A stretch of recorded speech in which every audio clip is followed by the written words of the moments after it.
Well, good evening, everybody, and welcome to our Friday evening study. Tonight, we're going to have Thomas Kerestes will be continuing his series on the signs of his coming. So take it away, Tom.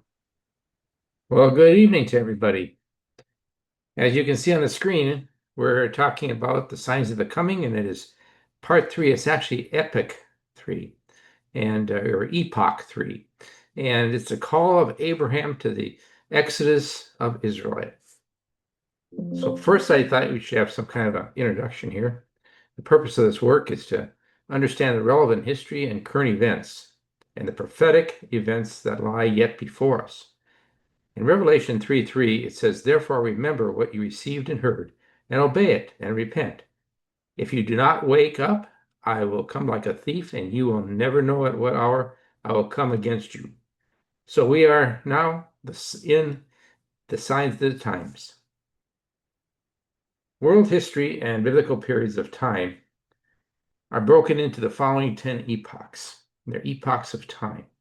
The creation to the flood, which we covered in one series. Epoch 2 was the flood to the call of Abram, a period of 427 years. And it took two times to do that one. And now, tonight, we'll be covering the call of Abram to the exodus of the Israelites, a period of 430 years. And as you can see, we're way down in number 6, the birth and death of Christ to the first resurrection. So these are the 10 epochs of time, and we'll be doing these sessions once a month. So I'm thinking it's going to take us about a year to get through this. We'll study the dispensation of Scripture within each of the epochs of time. So for each of these epochs, we'll find several dispensations of Scripture. These are periods of time during which God interacts with humanity, in some way or another, a specific way though, setting forth certain rules and expectations within an epoch. It shows God's hand in making things happen according to his will. Epoch number 3 is where we're up to, the call of Abram to the Exodus. And we'll look at these dispensations, A through H. We plan to study this epoch through these 8 different dispensations, and it'll serve as a tool to use in watching for end-time events to occur. So you can see now we're down to the call of Abram and beginning of the covenant of nations, the establishment of the covenant, separation of the and the pilgrimage of the patriarchs, test of faith and obedience with Isaac's. Abraham was asked to sacrifice his son Isaac, and the family-based priesthood and leadership concept, decline of the Egyptian bondage, persecution. There was some population control there as well, wasn't there? The rise of a deliverer, which was Moses, which was a type of Christ. And finally, the divine judgment and separation through the Passover. So, a call of Abram, beginning of a covenant nation. Let's look first at this first dispensation. And it has to do with the calling of Abram, but most importantly, how Abram responded to the calling. I'll continue to use the Net Bible, second edition, as I've done in earlier times. Genesis 12, verses 1 to 3. Now the Lord said to Abram, "Go out of your country, your relatives, and your father's household, to the land that I will show you. When I will make you into a great nation, I will bless you, and I will make your name great, so that you will exemplify blessings, divine blessings. I will bless those who bless you, but the one..." I lose my place because every time somebody comes in, it takes over my screen. I will bless those who bless you, but the one who treats you lightly I must curse, so that all the families of the earth may receive blessings through you. So God called Abram out of idolatry. Remember Terah, his father? You might remember that. He was the one who worshipped idols. So Abraham didn't come out of an area where they were all where they were all God-keeping, God-fearing people. This call that gave Abraham, that God gave to Abraham, initiates the lineage of faith and covenant promise. Second aspect of that is Abram's faithfulness and obedience, bringing blessings to all. Galatians 3:8-9 says, "And the scripture foreseeing that God would justify the Gentiles by faith, proclaimed the gospel to Abraham ahead of time, saying, all the nations shall be blessed in you. So then those who believe and are blessed, along with Abraham, the believer, scripture foresaw Gentile justification by faith." This is in the New Testament. Two scriptures in Genesis confirming all the nations will be blessed in Abraham, though say that when God affirmed his covenant, when he was about to judge Sodom, Genesis 18:18, after all, Abram will surely become a great and powerful nation, and all the nations of the earth may receive blessings through him. After Abraham, obedience was confirmed in offering Isaac, who agreed to be offered. Then in Genesis 22:18, it says, "Because you have obeyed me, all the nations of the earth will pronounce blessings on one another, using the name of your descendants." So scripture foresaw the Gentile justification by faith, and as we discussed last month, the blessings into all nations was through Abraham's one descendant, Jesus Christ. Now let's look at Revelation for what Abraham was looking forward to. Hebrews 11, verses 8-10. Here we see that Abraham looked for a city whose builder was God. And by faith, Abraham obeyed when he was called to go to a place he would later receive as an inheritance. And he went out without understanding where he was going. By faith, he lived as a foreigner in the promised land. So though it were a foreign country, living in tents with Isaac and Jacob, who were fellow heirs of the same promise. For he was looking forward to the city with firm foundations, whose architect and builder was God. God calls a remnant by faith.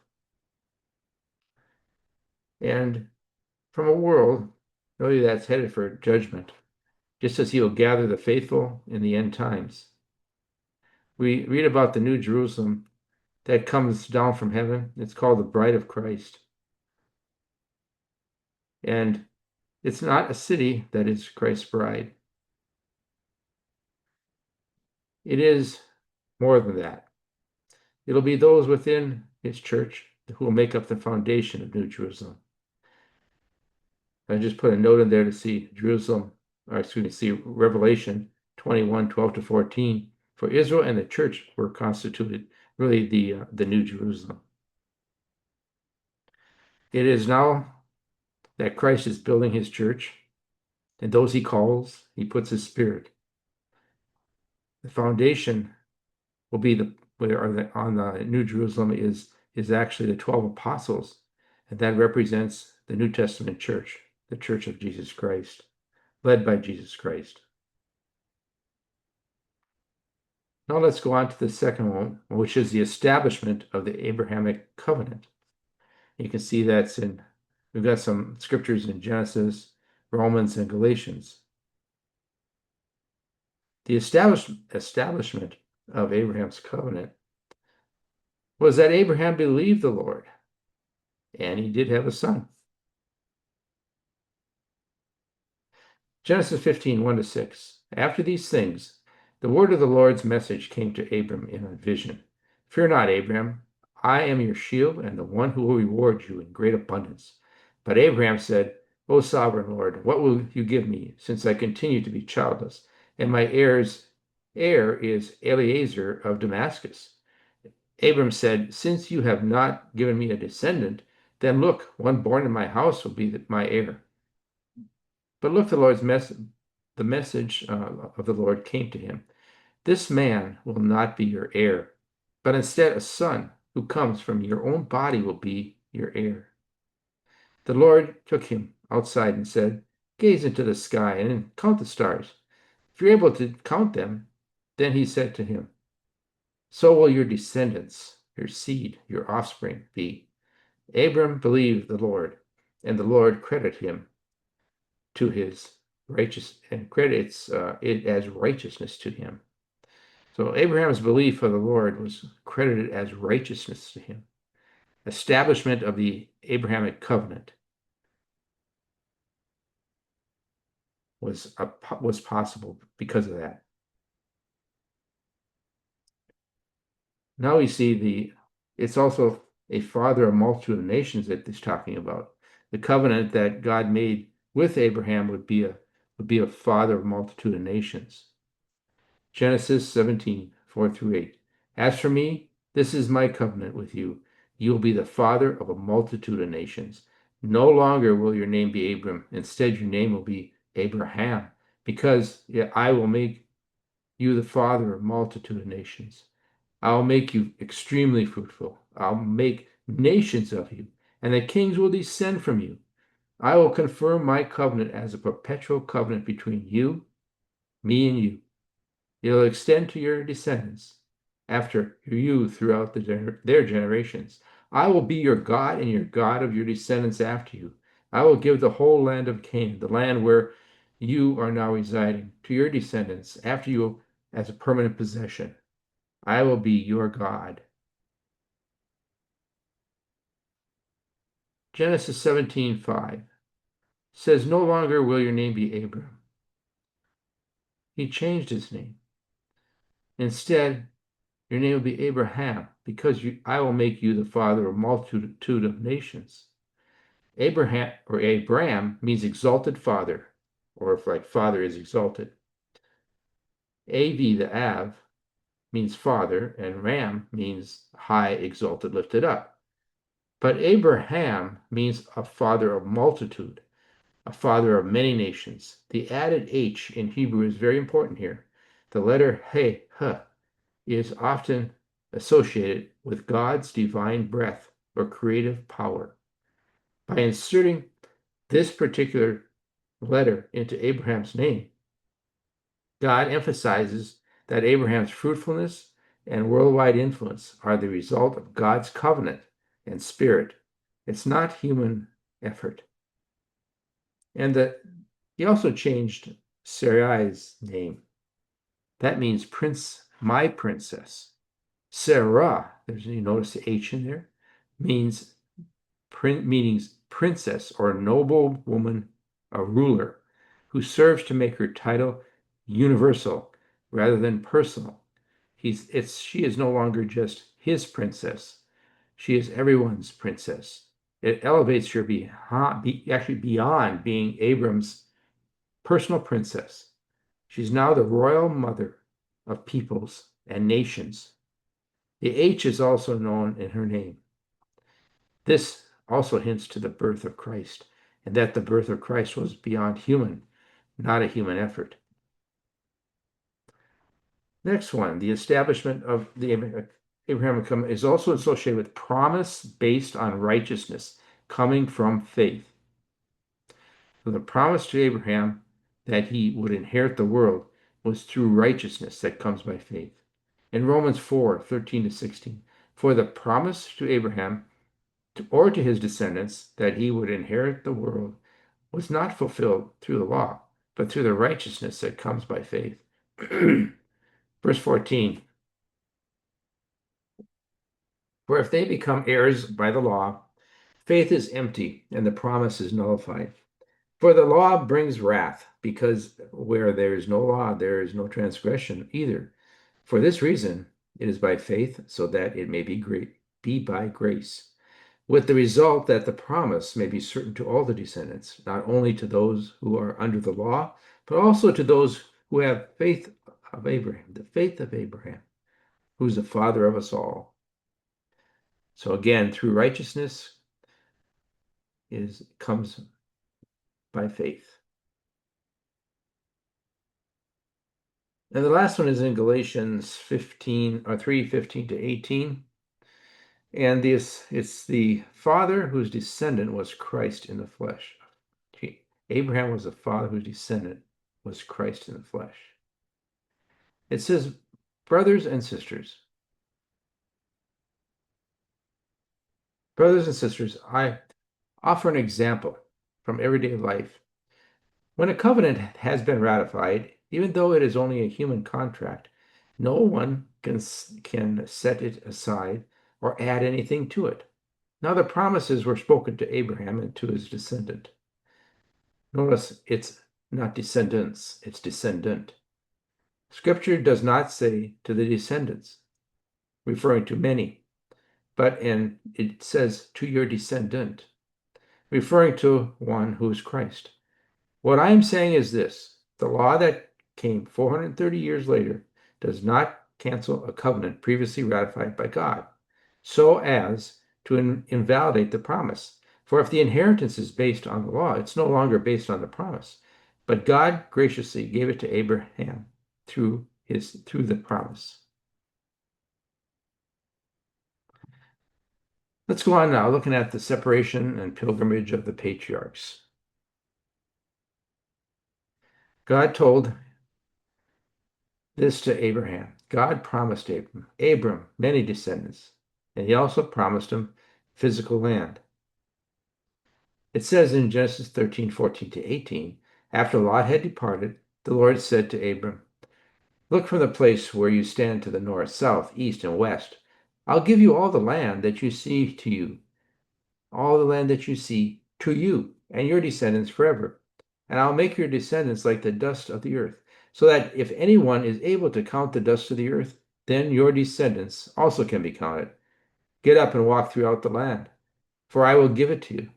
So Abram moved his tents and went to live by the oaks of Mamre in Hebron, and he built an altar to the Lord there. So Abraham separated from Lot in this time. He went his own way. And as you might imagine, when Abraham gave Lot the choice on which one he would take,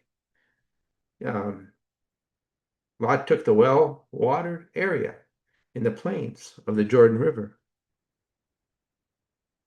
But unfortunately, this was also the area where it was the most corrupt. There were extremely wicked people living there, ungodly people, and we're told that Lot pitched his tent next to them, right next to them. It shows how humble Abram was, how giving he was toward his nephew Lot. After Haran, Abraham's brother, died in Ur of the Chaldees, Abram took responsibility for Lot and raised him as his own son. So you can see why he was so giving towards him, why he allowed him to take the best land. As you read this, keep in mind that our calling is to a royal priesthood. 1 Peter 2:11 and 12. Dear friends, I urge you as foreigners and exiles to keep away from fleshly desires that do battle against the world. Maintain good conduct among the non-Christians, so that though they now malign you as wrongdoers, they may see your good deeds and glorify God when he appears. We are to live a godly life, to be an example to others. We have a calling to priesthood. We need to keep this in mind in everything that we do, everything that we say to others. Think about this calling often.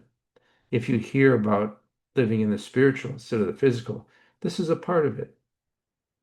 Leading up to verses 11 and 12, in verse 9, it says, but you are a chosen race, a royal priesthood. We've heard this before. A holy nation, a people of his own, so that you may proclaim the virtues of the one you call out of darkness into this marvelous light. One more aspect of this is looking for a land, a heavenly one not yet received. Hebrews 11:13-16. These are all died in faith, having received the things promised, not having received them. But they saw them in the distance and welcomed them, and acknowledged that they were strangers and foreigners on the earth. So they acknowledged the reality of what was going on. They understood it. They knew that they were strangers moving on, seeking a homeland. In fact, if they had been thinking of the land that they had left, they would have opportunity to return. But as it is, they aspire to a better land, that is, a heavenly one. Therefore, God is not ashamed to be called their God, for he has prepared a city for them. Philippians 3:13 and 14 say, Brothers and sisters, I do not consider myself to have attained this. Instead, I am single-mindedly, forgetting the things that are behind and reaching out to the things that are ahead. With this goal in mind, I strive toward the prize of the upward call of God in Christ Jesus. My wife and I moved from Minnesota to Wisconsin. Doesn't seem like far, but it's quite a distance from our home area. When we first moved in, we had a hard time. We didn't know how to pronounce Eau Claire. We pronounced it Eau Claire, and everybody knew we were strangers, and so from another land, so to speak, because you don't pronounce EAU as you. It's O. It's French. It means clear water. Anyhow, we were corrected early on by someone who showed mercy on us, and this was greatly appreciated, I can tell you. It's pretty bad when you can't pronounce the town that you just moved into. But we had a purpose to move to Eau Claire. It was called a job. We needed a job because we needed to support a future family. And we had an opportunity to return if we would have longed for it. In retrospect, that was a good decision that we did not. This relates closely to not looking back after you've taken your hand to the plow, as it says in Luke 9:62. Paul and Timothy, when he wrote to the Philippians here in chapter 3, verse 13, said, we need to separate ourselves from the physical and the spiritual. This is something we need to do. The next one, section D, test of faith and obedience. It's when Isaac was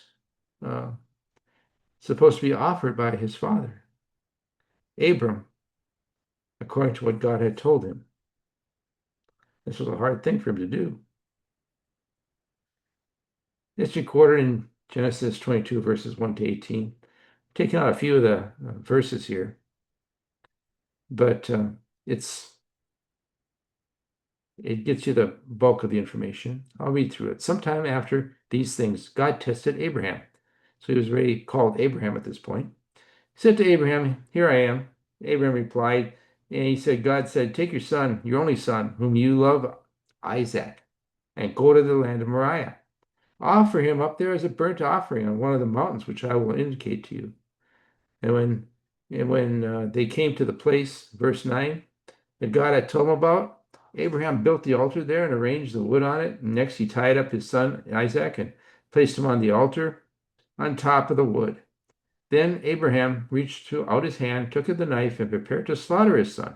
But the angel of the Lord called to him from heaven, Abraham, Abraham. Here I am, he answered. Do not harm the boy. The angel said, do not do anything to him, for now I know that you fear God, because you did not withhold your son, your only son, from me. Verse 15, the angel of the Lord called to Abraham a second time from heaven and said, I solemnly swear by my own name, decrees the Lord, that because you have done this and have not withheld your son, your only son, I will indeed bless you. I will greatly multiply your descendants so that they will be as countless as the stars in the sky or the grains of the sand of the seashore. So when did we hear that before? Your descendants will take possession in the strongholds of their enemies, because you have obeyed me. All the nations of the earth will pronounce blessings on one another using the name of your descendants. So this had been quite a challenge for both Abraham and his son Isaac. They knew about what was to come. They knew that since God promised Abraham all these descendants, you can't kill off your only son. You won't have any descendants. So he thought, well, they kill me off, they'll bring me back to life again. So he passed the test. It was a test of faith and one of obedience. So God once more affirmed his covenant with Abram. So here it says in Hebrews 11:17, what I just mentioned to you. Abraham knew that God could bring him back to life. By faith, Abraham, when he was tested, offered up Isaac. He had received the promises, yet he was ready to offer up his only son. God had told him, through Isaac, descendants will carry on your name. And he reasoned that God could even raise him from the dead. And in a sense, he received him back from there. So either way, Isaac was going to come out of this. I've got a whole separate study on how Abraham and Isaac took their trip up the mountain, and they had a chat. And in that chat, he had to tell Isaac that he was the one that was going to be the sacrifice. And they discussed that. At that time, Isaac was about 30 some years old, and about the same time as when Christ would have been crucified. And of course, this was a example of what's going to happen to him. And he had agreed to it. He knew what was going to happen to him. So Abram was justified by works, but also by faith. James 2:21-23 is sort of a great summary. It's a really good summary phrase here. It tells us, was not Abraham our father justified by works when he offered Isaac his son on the altar? You see that his faith was working together with his works, and his faith was perfected by works. And the scripture was fulfilled that says, now Abraham believed God, and it was counted to him for righteousness, and he was called God's friend. So this puts together faith and works to show how Abraham, in this manner, had his actions counted to him as righteousness. Now let's look at E, family-based priesthood and leadership. Genesis 18:16-19.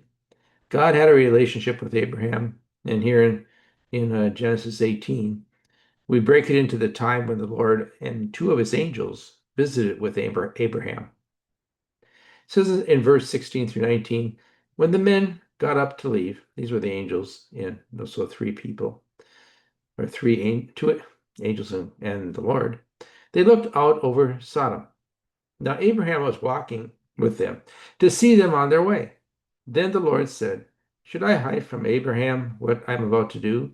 After all, Abraham will surely become a great and powerful nation, and all the nations of the earth may receive blessings through him. I've chosen him so that he may command his children and his household after him to keep the way of the Lord by doing what is right and just. Then the Lord will give to Abraham what he promised him. So, based on the Lord's reasoning, he was saying this. I mean, it's recorded like this, but he was saying it, I don't know, probably to just the angels. And Abraham didn't hear it. He went on to tell Abraham what he was about to do. And that is to check out Sodom to see if it was really as bad as all the reports were that were told to him. Abraham knew that this, his young nephew Lot was there with his family. You can read about the rest of that yourself, but Abraham tried hard to make sure that Lot and his family would be given a chance to survive and not be killed off by like all the rest in Sodom. He knew what it was like in Sodom. The takeaway here is that Abraham was chosen by God to be the head of the family, and Abraham stood up for his family. He could and would teach his children to do what was right and just, and he expected them to. Fathers are to discipline and instruct children in the Lord. Tells us in Ephesians 6 that children are to obey the Lord, are to obey their parents in the Lord, for this is right. It says, fathers, do not provoke your children to anger, but raise them up to the discipline and instruction of the Lord. The fathers have to be careful not to provoke their children to anger. It's responsibility to discipline and instruct their children in all the ways of the Lord, But the key instruction to the fathers is not to provoke their children to anger in the process of teaching them. That isn't how you teach. Sometimes this is not an easy assignment that God has given to fathers, and they get angry, and the children get angry, and then the relationship is destroyed. And last note on that one about the family. In Revelation 21, we read of the New Jerusalem. In it, we are told there are two major things. The first is the 12 gates, the 12 gates in Jerusalem. They'll be named after the 12 tribes of Israel. The second is on the 12 foundations, where will be the names of the 12 apostles of Christ. And this is referring to the church of the New Testament, of which Christ is the head. It says here, then one of the seven angels who had the seven bowls full of the seven final plagues came and spoke to me, saying, come, I'll show you the bride, the wife of the Lamb. So he took me away in the spirit in a huge, majestic mountain, and showed me the holy city, Jerusalem, descending out of heaven from God, the city possessing the glory of God. Its brilliance is like a precious jewel, like a stone of crystal, clear jasper. There was a massive high wall with 12. It has a massive high wall with 12 gates, the 12 angels at the gates, and the name of the 12 tribes of the nations of Israel are written on the gates. There are 3 gates on the east, 3 gates on the north, and 3 on the south, and 3 on the west. The wall of the city has 12 foundations, and on them are the 12 names of the apostles of the Lamb. So we can see here that when I don't know about you, when I first read this, I said, the bride's going to be a city? It didn't make any sense. Then you realize what it represents. It represents the opportunities that those in the Israelites have in they're named in the gates, and it talks about what 12 apostles, which is the New Testament church. So those are the things that that will constitute his bride. Now we look at F, the decline into Egyptian bondage, and then persecution, and there was population control. That population control didn't work too well, though. A new king came to power who didn't know Joseph. After many years of living in Egypt, the Israelite tribes grew and prospered. We're told in Exodus 1:8 that a new king came to the throne who was not aware of Joseph. It says in verse 8, the new king, who didn't know Joseph, came to power over Egypt. He said to the people, look at the Israelite people, more numerous and stronger than we are. Come, let's deal wisely with them. Otherwise, they'll continue to multiply. And if a war breaks out, you know what they're going to do? They will all ally themselves with our enemies, and they'll fight against us and leave the country. So they put foremen over the Israelites to oppress them with hard labor. As a result, they built Pithon and Ramses as store cities for Pharaoh. So in other words, they were using them to do a lot of work. But the more the Egyptians oppressed them, the more they multiplied and spread. As a result, the Egyptians loathed the Israelites, and they made the Israelites serve vigorously. And this is something that just gets started. Just because they could have lived with the Israelites with no problem. The Israelites were happy to be there, and that was their home. But they turned them into something that turned out to be vile. They made their lives bitter. The Egyptians made the Israelites' lives bitter by hard service with mortar and bricks and all kinds of service in the fields. Every kind of service the Israelites were required to give was rigorous. So this new king of Egypt wasn't aware of Egypt's history or of Joseph. Let's continue reading Exodus 1. Next page. Verse 15. The king of Egypt said to the Hebrew midwives, one of whom was named Shiphrah and the other Puah, when you assist the Hebrew women in childbirth, observe at the delivery. If it's a son, kill him. But if it's a daughter, she may live. But the midwives feared God and did not do what the king of Egypt had told them. They let the boys live. Then the king of Egypt summoned the midwives and said to them, "Why have you done this and let the boys live?" The midwives said to Pharaoh, "Because the Hebrew women are not like the Egyptian women, for the Hebrew women are vigorous. They give birth before the midwife gets to them." So God treated the midwives well, and the people multiplied, and he became very strong. And because the midwives feared God, he made households for them. Then Pharaoh commanded all his people, "All sons that are born you must throw into the river, but all daughters you may let them live." So you can see it was quite likely that this was not a lie that midwives told they the king, because you're not supposed to lie. What they told him, they probably had it set up so that their women were well instructed what to do ahead of time, and the midwife would come at the last minute, make sure everything is okay if they were called. But that was something that they had no problem with. It also reminds me of the time when Jesus was under 2 years old, and the king then, who had found out that this was supposed to be a king of the Jews that was going to be taking over. He wanted to kill his adversary while he was still young, so he sent out a message to kill all the boys that were 2 years old and under. He did not want any competition. We must be on guard to not fall back into slavery. Here are several verses that reflect this decline of God's people. The first is Paul's admonition to the Galatians. We'll read that. It says, "But now that you have come to know God, or rather to be known by God, how can you turn back again to the weak and the worthless basic forces? Do you want to be enslaved to them all over again?" And in Revelation 12:17, we see the people of God being attacked in the end time by the satanic government. It says in 12:17, "So the dragon became enraged at the woman, went away to make war on the rest of her children, those who keep God's commandments and hold to the testimony about Jesus."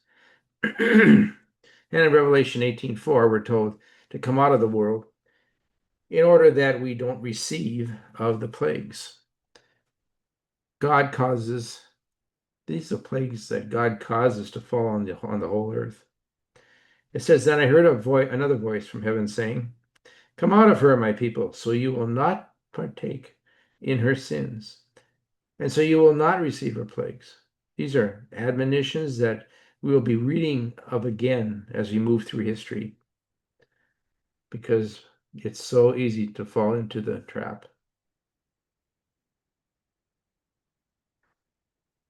All right, next to the last one, G. The rise of a deliverer, who is Moses. Moses was a type of Christ. The early life of Moses, saved by daughter of Pharaoh. Exodus 2 begins the story. This is in chapters 2 and 3. I'm just going to summarize this. It's the son of Levi descendants, Moses. He was claimed by Pharaoh's daughter, but he was still cared for by his mother because of the fast thinking of his sister. He was taught in Pharaoh's house, but then he killed an Egyptian who was hurting a Hebrew man. He became afraid, and he fled when it was common knowledge on the street that he had killed an Egyptian. The Pharaoh was actually looking for him at that time, and he would have killed him or had him killed. And he left. He married Zipporah, who was one of the 7 daughters of Jethro, who was a Midian priest. And interestingly, they met at a well while defending the ladies. He saw the ladies were pushed away from the well and taken advantage of by the men. And he put them in their place and made sure that that their animals were watered.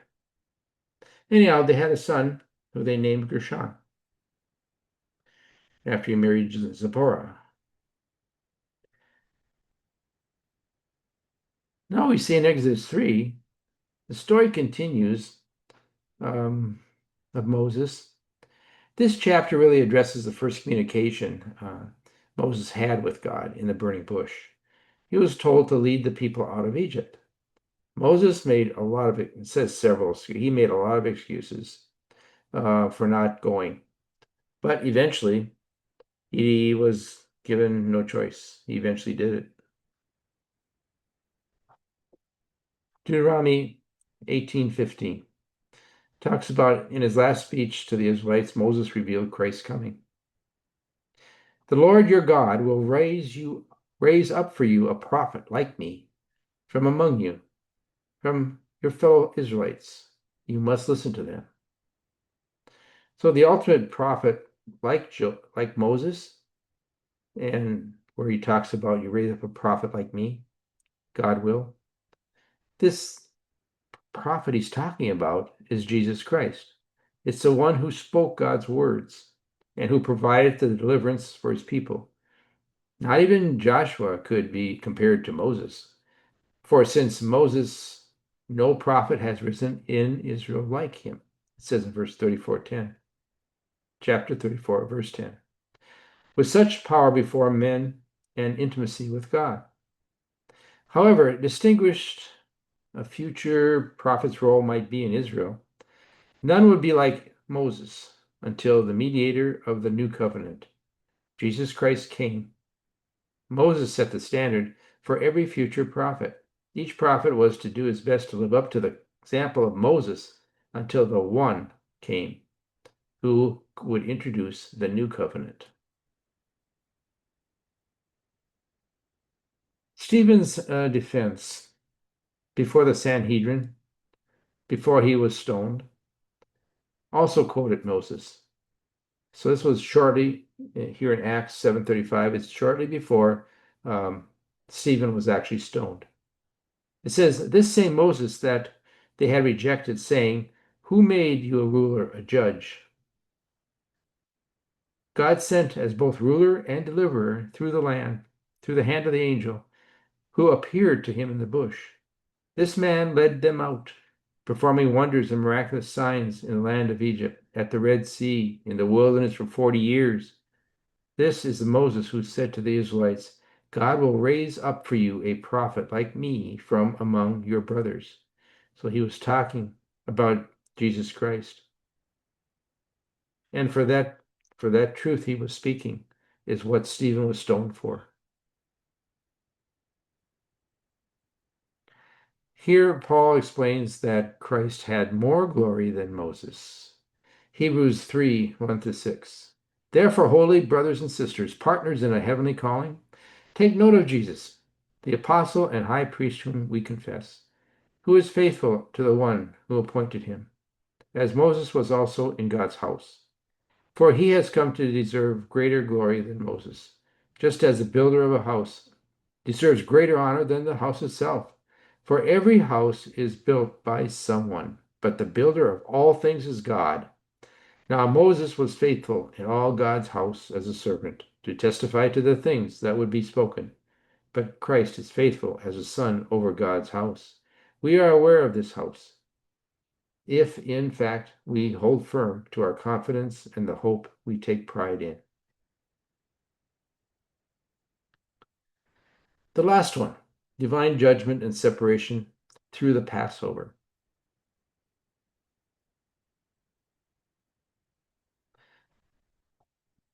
The Lord spared, or actually passed over, the Israelites. In Exodus 12, verses 1-31, we find the last plague that fell on the Egyptians. It did not fall on the Israelites. This was the death of all the firstborn. Many of you are aware of that. In verses 1-28, we are given all the details of how to observe the Passover. Exodus 12:24 says, you must observe this event as an ordinance for you and your children forever.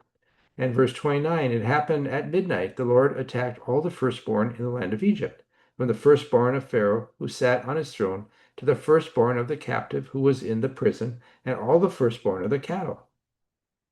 Verse 31 says, Pharaoh summoned Moses and Aaron in the night, "Get up, get out from among my people, both you and the Israelites. Go, serve the Lord as you have requested." So it was the Lord who attacked all the firstborn in the land of Egypt, but he passed over the children of Israel. This was a final plague that resulted in the Israelites leaving Egypt. It was a time of separation.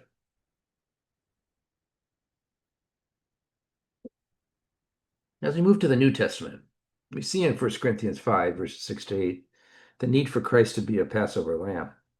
It says, "Your boasting is not good.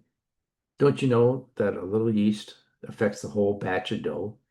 Clean out the old yeast so that you may be a new batch of dough. You are, in fact, without yeast, for Christ, our Passover lamb, has been sacrificed. So then, let us celebrate the festival, not with the old yeast, the yeast of vice and evil, but with the bread without yeast, the bread of sincerity and truth. Christ is our Passover lamb."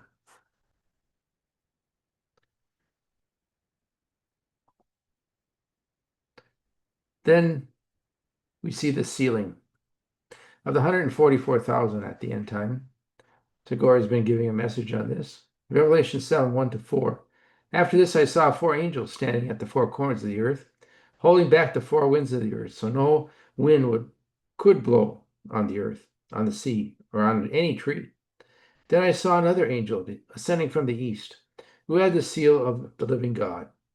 He shouted out with a loud voice to the four angels who had been given permission to damage the earth and the sea, 'Do not damage the earth or the sea or the trees until we have put a seal on the foreheads of the servants of our God.' Now I heard the number of those who were marked with the seal, 144,000, sealed from all the tribes of the people of Israel."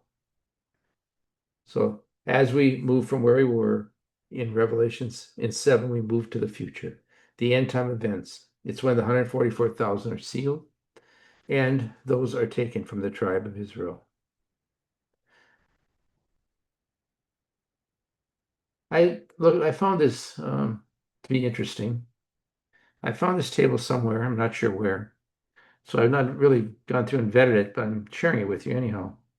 The title of it is on the left-hand side. It's the 144,000 versus the church versus the remnant of Israel. As you can see, I've got about a dozen features and attributes on the left. And across the top, we see 144,000, the church, and the remnant of Israel. The remnant of Israel is both a continuing theme in the Old Testament and in the New Testament. God always preserves a faithful core of Jews who sometimes are hidden or small in number, through whom he fulfills his promise to Abraham. I'll leave it up to you for looking at it over for a minute. I'm not going to read through this. It'll be available for you if you like it, or you can take a screenshot of it right now, or just review the presentation again. It really does look at the features and attributes, and I don't know. Suppose we can pick one line just to give you an idea what that all fits like. Let's look at the mission of the 144,000, possibly to witness during the tribulation, and the church would proclaim the gospel to all the nations, and the remnant of Israel would survive judgment and carry forward God's promises. So you can see how this all fits out. I really found it kind of interesting. So I'll give you a preview of what I'm going to be doing next month, which is not to go on to the fourth epoch yet, but instead to review and categorize and pull out all the different aspects of what I have been talking about so far with this first three epochs. It's starting to frame in. We'll be doing it probably a few different ways. Here's a list of the dispensations that are associated with Epoch 1. This study was undertaken because Luke 17:26 tells us that just as in the days of Noah, so too it will be with the days of the Son of Man. History tends to repeat itself. Solomon told us that there was nothing new under the sun. Our purpose is to understand history as a foundation to our better understanding of the future as described in the end time biblical prophecies. So these are the dispensations here on the left of Epoch 1. And I looked through that and I started as beginning to kind of quantify what that meant. So you can see that Adam and Eve in the Garden of Eden, the takeaway lessons is that God created everything, including man. He said it was good. He also created the Sabbath by resting on the seventh day. And then the fall of man and promise of a deliverer. He gave man free will, but man made the mistake of doubting God instead of listening to Satan, sinning against God. And as you go through that, you can see how that might work out and be better understood. And here's the start of epoch number 2. And we continue. It took 2 months to do that one. And then number 3, which we just did tonight. And there we started with the call of Abraham and beginning of covenant nation. And we see that God made a covenant with Abram, that his family line will be a blessing to all nations. And there's all 8 of them. One other way that I might be looking at it is through a mind map. I don't know if any of you use Mind Manager, but I have that tool that's kind of neat. I'm trying to figure out how I can link that all together. If you look through here, this particular series is the call of Abram to the Exodus. This was the flood to Abram, which is this one, the second one. And the first one was the creation to the flood, which is down in this area here. And each one of them have their letters designed to them. And you can also link these to topic notes. Topic notes are on the right of the screen. And I put a topic for this one, which is the call of Abram and beginning of the covenant nation. And the covenant nation there, that if you click on this, this is a series of scriptures that we discussed having to do with that particular element. So with that, I should be able to put links from these up into these other ones as they trace through. And that's the whole separate understanding, so we can get a mind map of how this all fits together. Well, it's time for questions and comments. What I'll do is now put up my table of contents here. That's available for you to look at, or I can go down to the next one, which is the time frame of the 3 different entities, the 144,000, the church, and the remnant of Israel. So I'll leave that one up there, and I'll turn it over to Don. Okay, this time is question and answer period. If you have a question, please raise your hand. So, any comments, questions, thoughts, ideas? Alan. Hey, Tom. Wow. A lot of coverage, man. You did a lot of work, a lot of time put into this one. And I tried.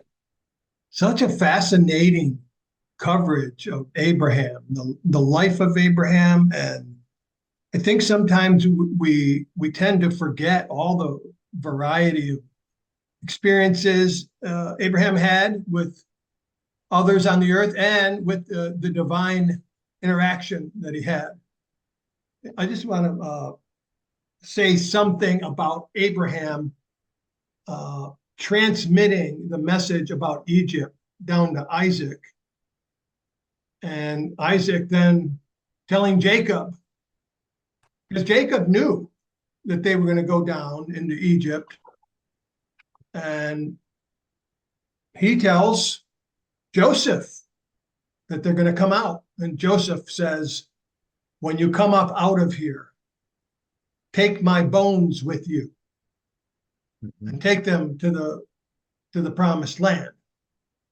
What an interesting chain of communication that went from Abraham into Isaac, and then Isaac into Jacob, and Jacob into Joseph, and Joseph into the people who carried his bones out, which would have been Moses.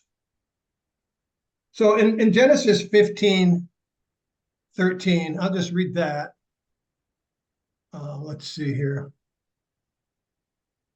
Genesis 15:13, and he said unto Abram, know for a surety, with absolute assurance, that your seed will be strangers in a land not theirs, and they shall serve them and afflict them for 400 years. So this is the reference. So then we see in chapter 18 that he will command his children. Again, it's Abraham. For I know him, Genesis 18:19, that he will command his children and his household after him. So it's going to be Isaac here and others, but primarily Isaac, who is the seed of promise, as you mentioned very clearly. So it's just wonderful to think about that Abraham is telling Isaac everything God told him. And Isaac, he has to tell Jacob, because when Jacob left, because Esau was going to kill him, he said, please let me come back to my father's house eventually. And he did. As you read the account in Genesis, he comes back to his father's house, Isaac, and he sees Isaac face to face before Isaac dies. So it's just a wonderful coverage that you did of Abraham's life. And I don't see any hands up, so I'm going to refer you to Isaiah 51, if we want to go over there real quick. I think it says something about Abraham. Looking to Abraham, looking at his example. And let me just find it real quick here. I think it's, yeah, Isaiah 51. Listen to me, you who follow after righteousness. You who seek the Lord, look to the rock that you were hewn, to the hole of the pit where you were dug. Look at Abraham, your father. And look at Sarah, who bore you. What's he talking about? What's the prophet trying to convey here? You who follow after righteousness, not everyone else, but those who actually are following after righteousness and who claim to be following it. Look what Abraham did. It's really saying here, don't forget what our father Abraham did. Yeah. It's so important. So what you covered tonight was a great reminder of what Abraham did.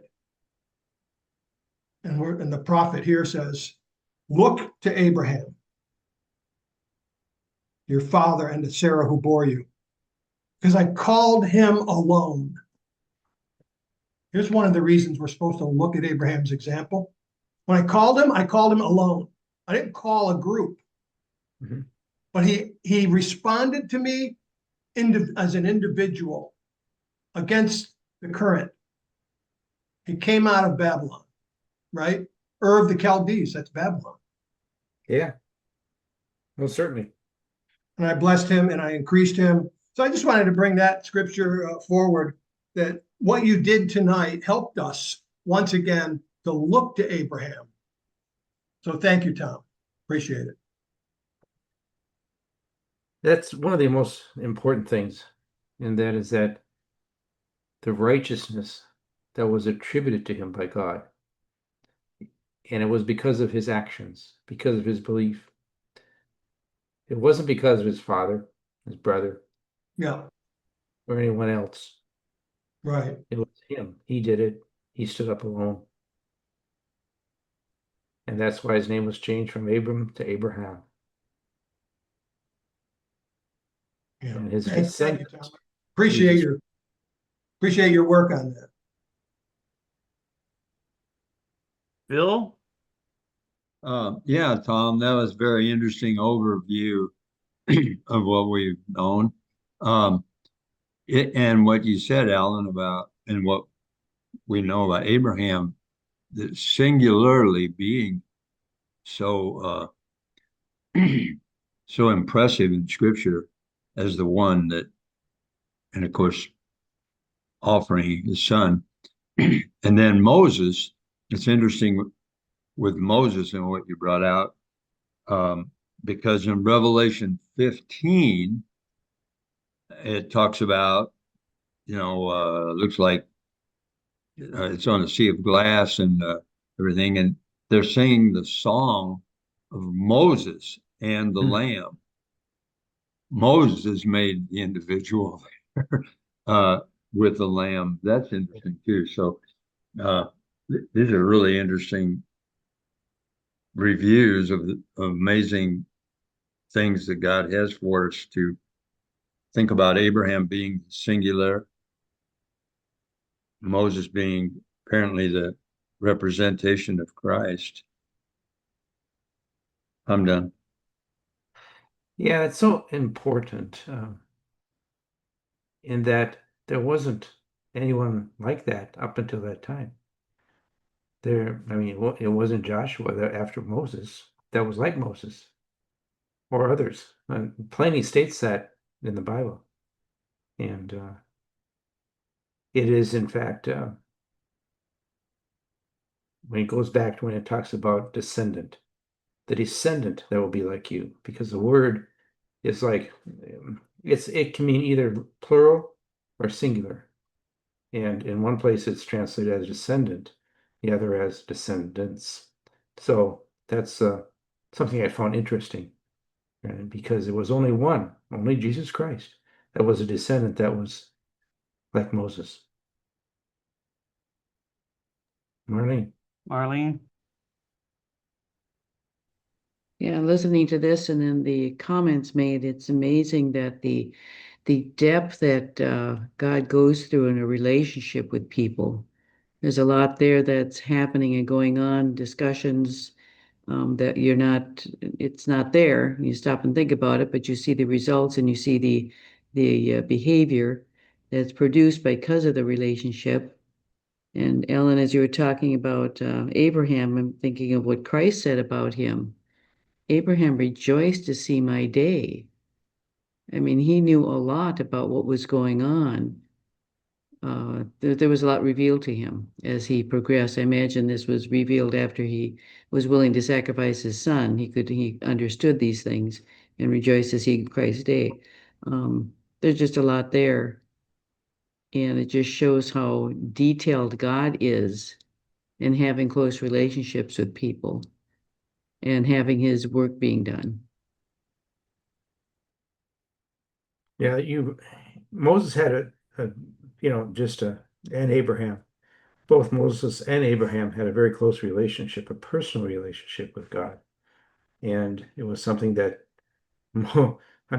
people don't have, other than when you're getting back to when Christ came to the earth. And he had the relationship that was unique as well with God, the Father. Hi, Bill. Bill?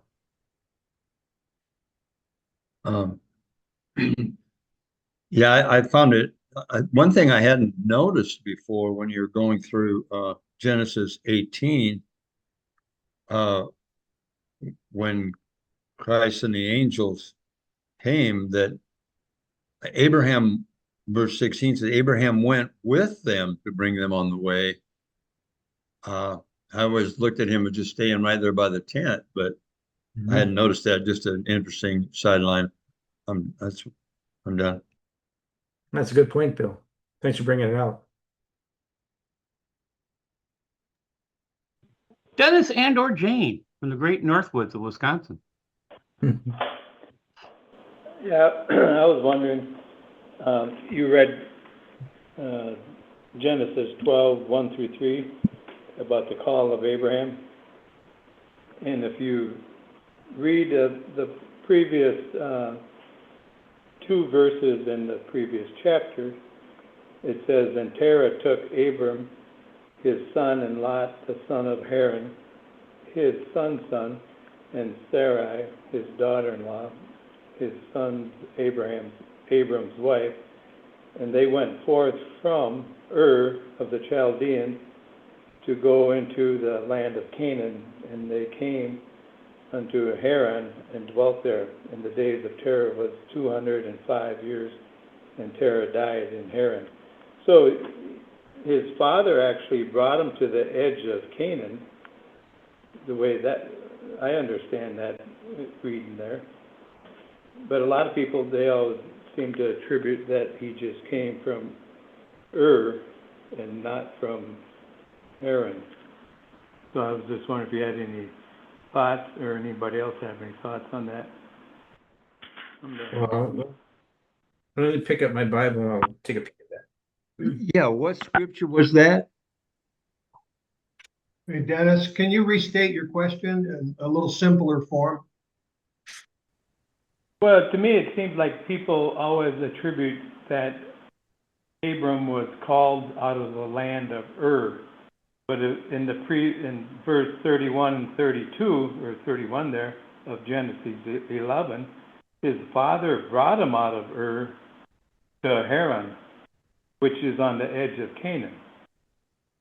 So that's my question is, his father brought him there before, or took him out of Ur. Yeah, I can just read it. In 27 the 27 to 31 are the last verses in chapter 11 of Genesis. And it said, this is the account of Terah. So they're talking about Terah. Terah became the father of Abram, Nahor, and Haran. And Haran became the father of Lot. And Haran died in the land of his birth in Ur of the Chaldeans, while his father, Terah, was still alive. And that's, of course, when Lot went with him, because his father Haran had died there. And Abram and Nahor took wives for themselves. The name of Abram's wife was Sarai, and the name of Nahor's wife was Milcah. She was the daughter of Haran, who was the father of both Milcah and Iscah. But Sarai was barren; she had no children. Of course, she didn't have children. She was like 90 years old. Terah, says in verse 31, took his son Abram, his grandson Lot, the son of Haran, and his daughter-in-law Sarai, his son Abram's wife, and with them he set out from Ur of the Chaldeans to go to Canaan. When they came to Haran, they settled there. The lifetime of Terah was 205 years, and he died in Haran. So that's they went that far, and they died.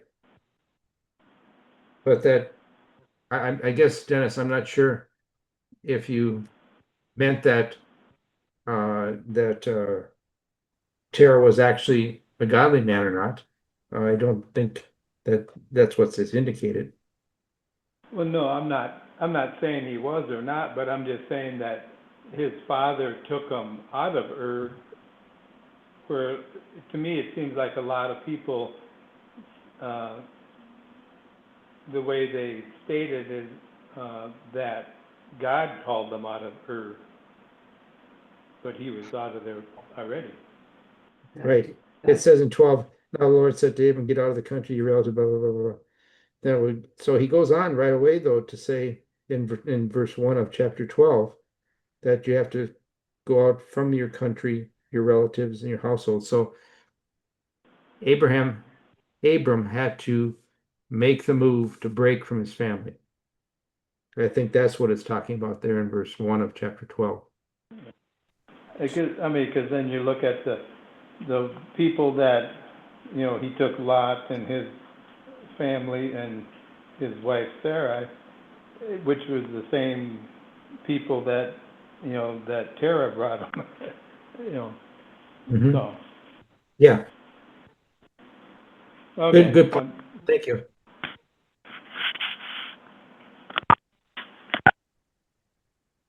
Have to turn off the screen. Google Pix X7A Crystal. Wow, what a neat name. There's a name. Well, I powered off the iPad. So I got a question for you. We always focus on Sarah's lineage as being the people that got all the land. Abraham was promised the land, not Abraham's seed. Lot was not Abraham's seed, but he got inheritance. And Rahab, when she got kicked out, was told to go back to Abraham. Hagar, was told to go back to Abraham and be under Abraham's protectorate and inherit all the promises of the land that was also part of Abraham's promise. So the promise made to Sarah was not the land, it was the promise of the seed of the Messiah. So when we talk about the land disputes today, that Israel should get the West Bank and all this land, what about all the rest of Abraham's seed that was underneath his tent, which God made the promises to? Thank you.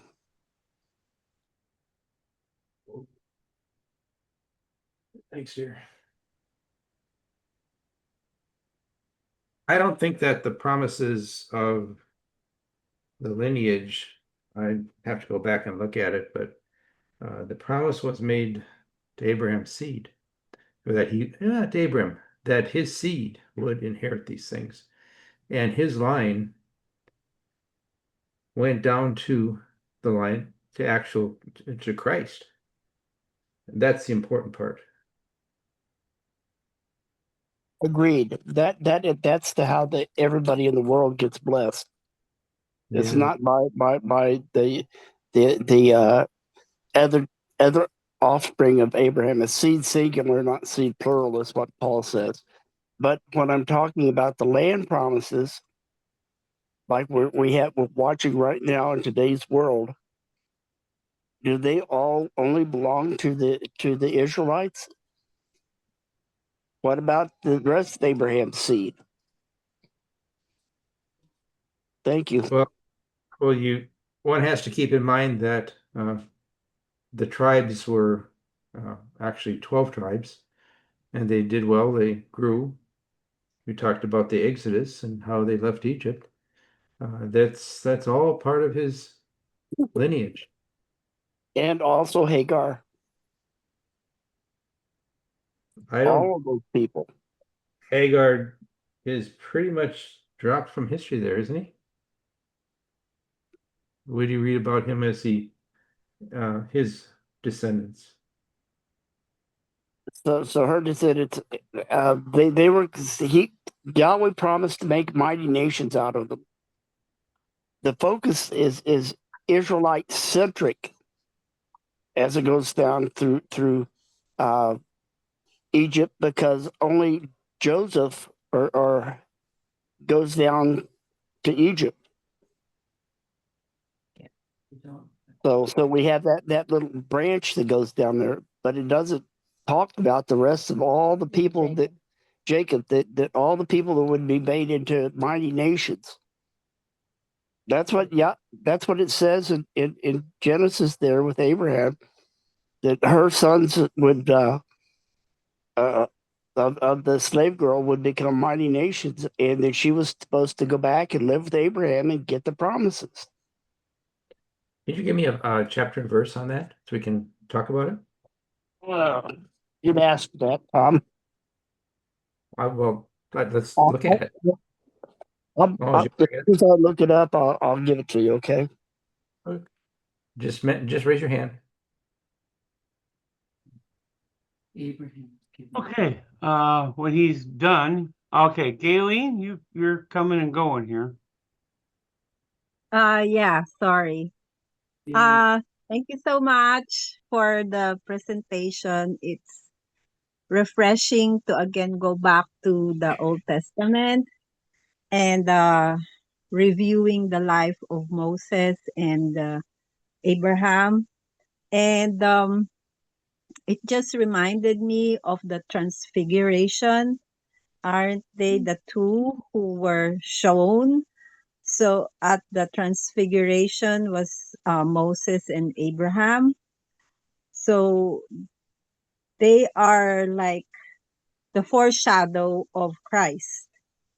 So that was, as you pointed out, nobody was like Moses. And even up to now, in the Jewish context, in their synagogue, because they don't know Christ, they have a seat that is called the Moses seat. Moses. So anyone, yeah, so in the synagogue, that place is where usually uh, the one who is going to talk is like having the authority to talk like Moses. And it's just the foreshadow. They never have yet to know, and they need to know that Christ is greater than Moses. So aside from that, what the I forgot, sorry, the one before me was saying about what about the inheritance of Ishmael. Well, if you will look right now, the property, the area that Ishmael inherited is huge. It's the Middle East. And right now, the only portion that Israel as a nation has is smaller. It's just maybe as big as, they say, New Jersey, or in our country, maybe it's as big as Palawan Island. So I think the situation, if you look at the riches of a blessing that was given to Ishmael, it's the oil. So God never forgot his promises to all the children of Abraham. He blessed both Ishmael with the oil that now they are very much prosperous of. And then Israel was given other promises, the land. And because of I think the situation they are in, their minds were, their treasure is God Himself. And also they had to be intelligent to survive all the persecution that they're going through. So the wisdom, but maybe not everyone has yet the wisdom of Christ and of God, but they have been given intelligence. So even as they say, Sarah is the mother of the nations, and if you do look at the genetics now, the women hold the intelligence of all the babies that are born. So that's a blessing in itself, being intelligent and having wisdom. So I believe we are all blessed being the spiritual Israel as well. So nothing is unfair. And I think everyone just has to love one another. The thing with Ishmael is the hurt of being rejected has not been healed properly.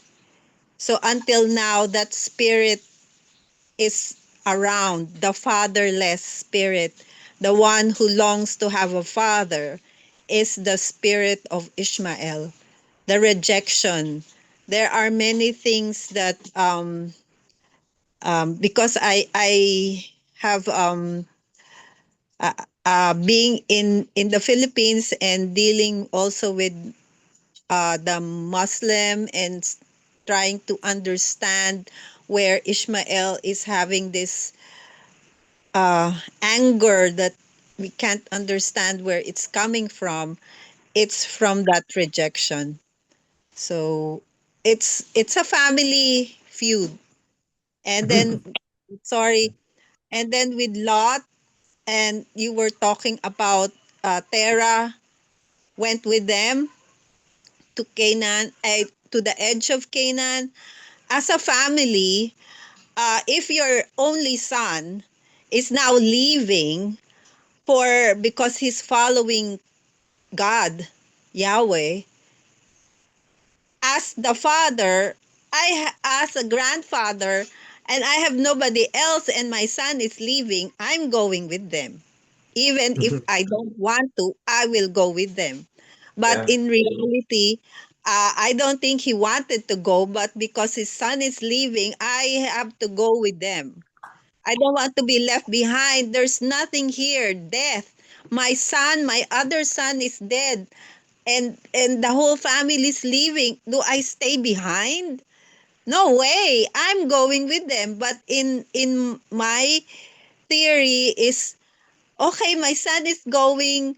Actually, I'm dragging him back. I'm the one dragging him from his destiny.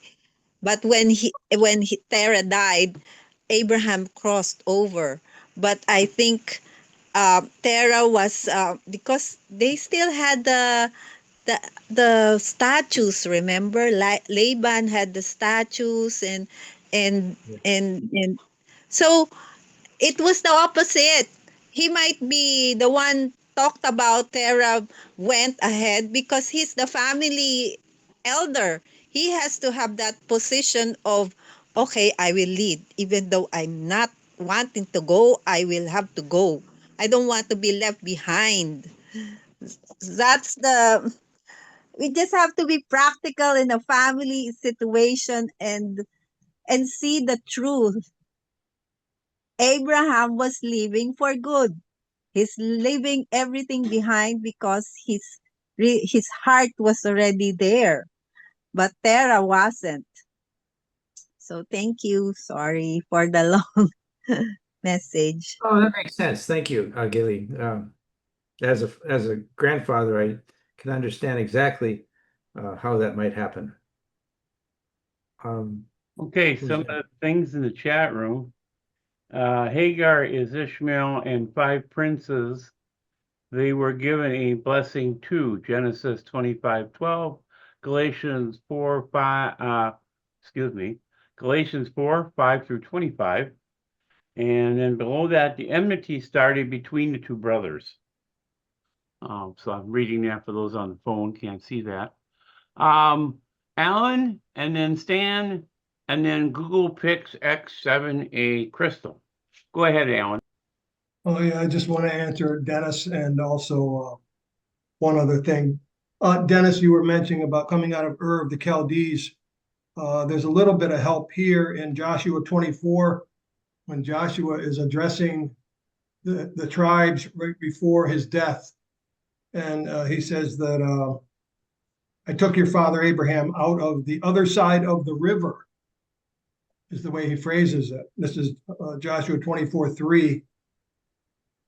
From the other side of the river and led him throughout all the land of Canaan. And I multiplied his descendants. So what is this phrase, the other side of the river? Well, it's the river Euphrates, which is very close to Ur. And even though Nahor and then this term Ur, taking you out of Ur, is found in several other places. One of them is Nehemiah 9:7, and it was read tonight, Genesis 15. Anyway, I just want to touch on that for Dennis's consideration. Even though other people came out with him, it was Abraham who he brought out of Ur of the Chaldees. The others were incidental. I mean, he had his wife with him, but Nahor at this point doesn't play a great role other than the descendants that to be married, like Isaac's wife came out of those descendants up there north of Israel. And Jacob's wife came out of that family. Both of those men married wives out of Sarah's family. So it's an interesting thing to unpack because some people were left behind when Abraham traveled southward into Canaan. So yeah, it's quite a thing, Dennis, that you're bringing up. But it was only Abraham that came out by faith, right? Now, concerning the land that Crystal's iPad mentioned, and the landlines. If you go back to Genesis 15, what you find is the land of promise was from the Euphrates River all the way to the river of Egypt. I don't know how you want to count the river of Egypt, if you want it to be the Nile or some other river of Egypt. But if you go all the way to the Euphrates, I mean, it's a long shot, isn't it? Let's see, it's Genesis 15:18. And the Lord made a covenant with Abraham and said, unto your seed I have given you this land from the river of Egypt to the great river, the river Euphrates, which, today goes all the way over into, is it Iraq? Or does it reach all the way to Iran? I'm not sure. But it's quite an extension of land that they never did fill, did they? They never really spread up to the Euphrates and all the way to the river Egypt. So who are these people then that filled those spots? Are they some of Abraham's descendants from Esau and Ishmael? And remember, after the death of Sarah, that Abraham had other sons and offspring after the death of Sarah. Are they proper descendants that filled those spaces of land all the way to the Euphrates? I don't know. Just food for thought. I'm done. I just like to comment on that thing. Thanks. A little bit on the blessings that were given to Ishmael. In Genesis 17:20-26, it talks about, as for Ishmael, I have heard you. I will indeed bless him, make him fruitful, and give him a multitude of descendants. He will become the father of 12 princes. I will make him a great nation. I will establish my covenant with Isaac, whom Sarah will bear to you at this set time next year. When he finished speaking with Abraham, God went up from him. So you have to understand that this is a situation where the blessing of those of his. Think of this: Abraham was a very rich man. He had many things, and he could provide for his offspring, and he did. It says, but the blessing went on to. You look at that; it goes on to Isaac. If you look at Genesis 25, where it was originally mentioned, where he talks about the sons of Ishmael. This is the account of Abraham's son Ishmael, whom Hagar the Egyptian, Sarah's servant, bore to him. In verse 13 it says, these are the names of Ishmael's sons. And he goes on to list all the sons. These are the sons of Ishmael. Their names by their settlements and their camps, 12 princes according to their clans. So he had a lot of descendants. It's not that he didn't. Ishmael lived a total of 137 years. He breathed his last and died. Then he joined his ancestors. His descendants settled from Havilah to Shur, which runs next to Egypt, all the way to Ashur. They settled away. This is an important point. They settled away from all their relatives. They separated. They went a different path. And then it goes into, in verse 19 of Genesis 25, this is the account of Isaac, the son of Abraham. The Abraham became the father of Isaac. And when Isaac was 40 years old, he married Rebekah, and it goes on and talks about everything about Isaac, not about Esau. The line is through Isaac. And that's the line through David to Jesus. He received a big blessing. But isn't that, I mean, I gotta believe that in no way was Ishmael left penniless. And that's all about that. Thanks, Chris. Yeah, there was a correction made in the chat room. 12 princes, not 5. Mhm. Stan? Yes, this is probably a minor point with reference to our discussion tonight, but just for the sake of setting the record straight, Matthew 17, verse 3 states that it was Moses and Elijah that appeared in the transfiguration, not Moses and Abraham. Again, a minor point, but just for the sake of clarification. I'm done. Thanks, Stan. Appreciate it. Good point. Google Pix X7A Crystal. So I was looking at Genesis 21, and I was looking for the place that I thought I had read that Hagar was supposed to go back, and I'm not finding it. The other point I wanted to bring up was it should be properly called the covenant made to Sarah and not to Abraham. Yahweh went when he approached Abraham and they broke bread, and he's telling Abraham that he's going to have another son. Sarah laughed, and then Yahweh approached Sarah privately and made a covenant directly with her. I'm making this promise to you. And so I find it unique that there's promises made to women that are special in the Bible. And yes, Abraham's party to it, but it's really she as the book of Galatians says, she's the mother of promise. Another covenant was with Mary. No man was involved. It was a woman to Yahweh covenant, and there wasn't anybody there, no father, no brother. It was just him and her. And I would think that Sarah is kind of an intimate moment with Sarah here too. Thank you.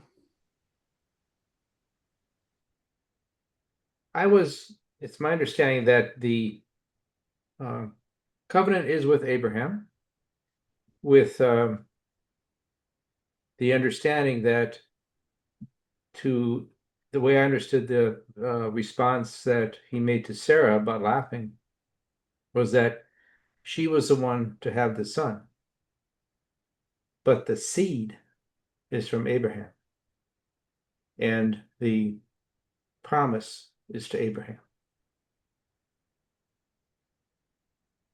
Chris?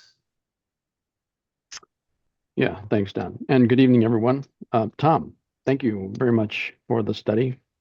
A lot of time spent on it, obvious, and really nice overview. I like the way you organized the whole thing, and be eager to see the rest of it.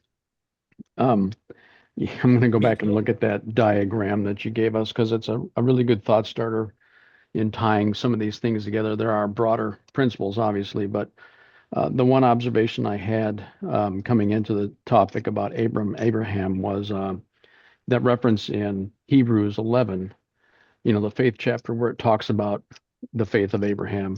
And in verse 8, it says, by faith, Abraham obeyed when he was called to go out into a place which he was afterward going to receive for inheritance.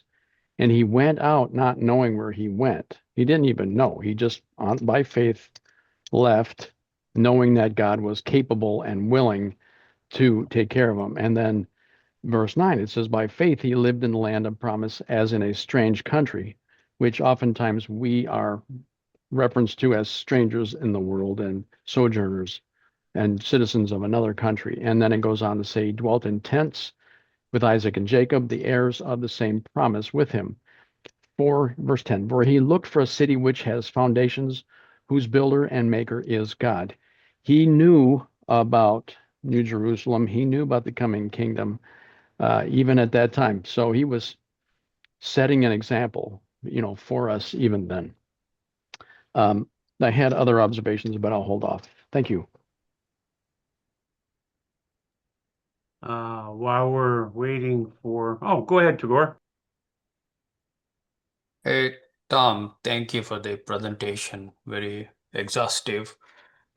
And something struck in your presentation. You you displayed a mind map. Can you throw more light on that? What is that? I couldn't grasp that slide. It was so short-lived. You just moved to the next slide. Sorry about that. A mind map is something where you can tie things together. So you might have some concepts. You might use it for, you can use it for meeting notes, for instance, and just go through and you can see how things all fit together. The idea is so that you can link things. In this case, you want to link things from the past into the present and into the future. Would you So- mind showing that? Explaining that? Yeah. No, just show the slide, that Oh, sure. slide, if you can. Well, I will give it a run. Let's see. You have to go to here. Just I want to see how you put them together in a mind map so that I can steal that for my presentations.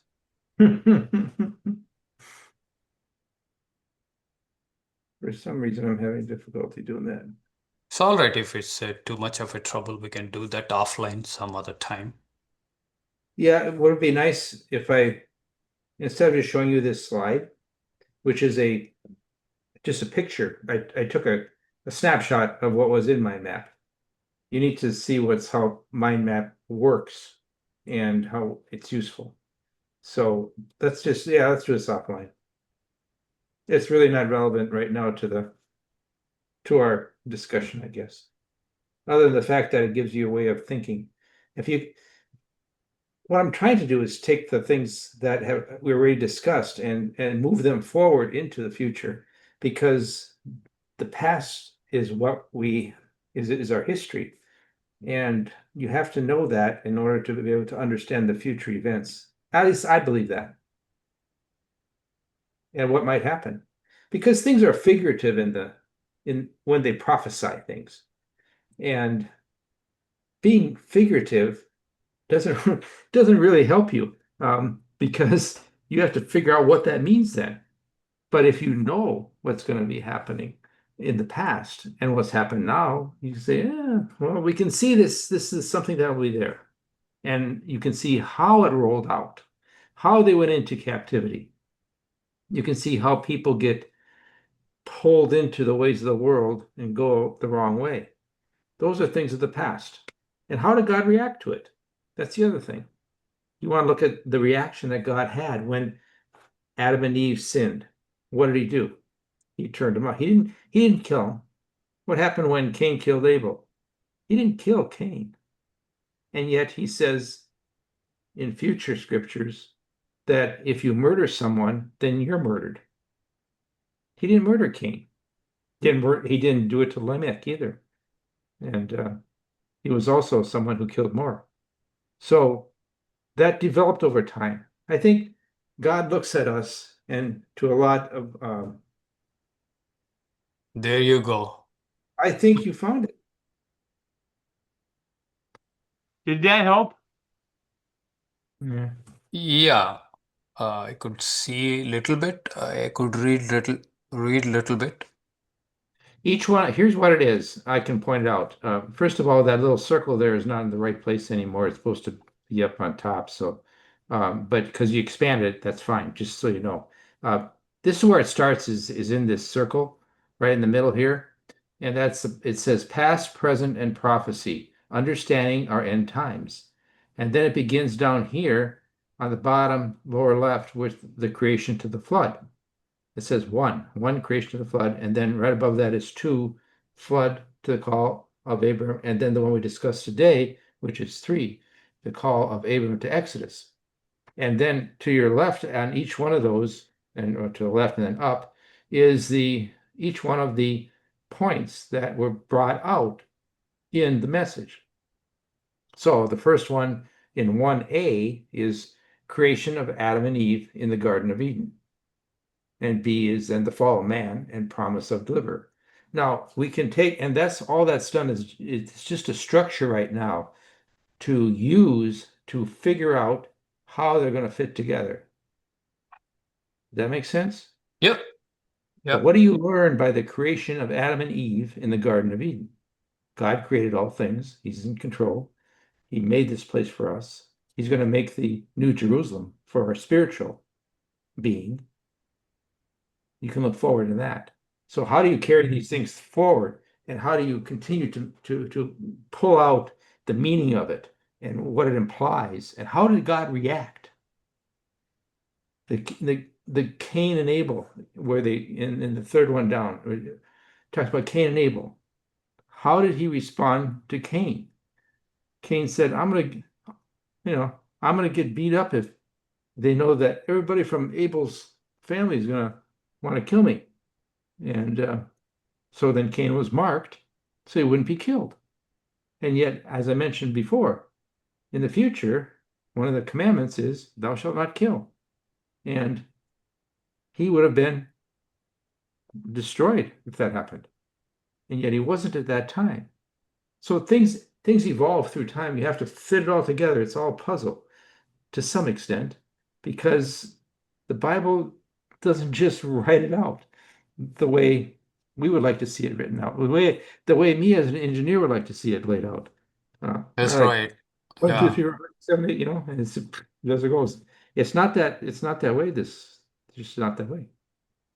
Well, about him being killed, later on, when God gives the judgments and what to do, it says, why? Well, God said, "What have you? Where's your brother? Am I my brother's keeper?" And he said, "You murderer!